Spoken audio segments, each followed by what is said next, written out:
साईं तव्हां किथां ॾिसो तव्हां जेको आहे 17 नवंबर ते तव्हांजी मार्च आहे ऐं रैली आहे जेको कालाबाग डैम जे ख़िलाफ़ ऐं इन में कहिड़ियूं सियासी जेको आहे तंज़ीमूं तव्हां सां मतिलबु आहिनि टच में आहिनि या अकेले सिर आहे पंहिंजो अवामी तहरीक ऐं सिंधियाणी तहरीक?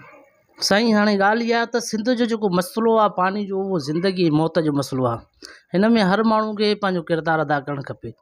ॻाल्हि इहा त पाण जो जेको प्रोग्राम आहे उहो सिंधियाणी तहरीक जो प्रोग्राम आहे, छो त सिंधियाणी तहरीक हर जॻह ते औरतुनि जी हिकिड़ी वाहिद इनकलाबी तंज़ीम आहे एशिया जी, जंहिं हर जंग में हर महाज़ ते पाण मल्हायो आहे। सो पाण जेको आहे सभु गॾु हूंदासीं। ख़ासि तौर ते जेको आहे रीगल चौक खां वठी रैली निकिरंदी कराची प्रेस क्लब ताईं 17 नवंबर ते।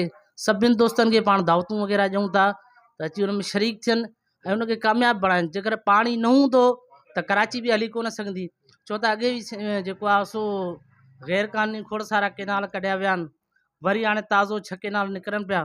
पाण वटि पाणी न हूंदो त पाण ज़िंदा रहण जो त को सबबु ई कोन्हे।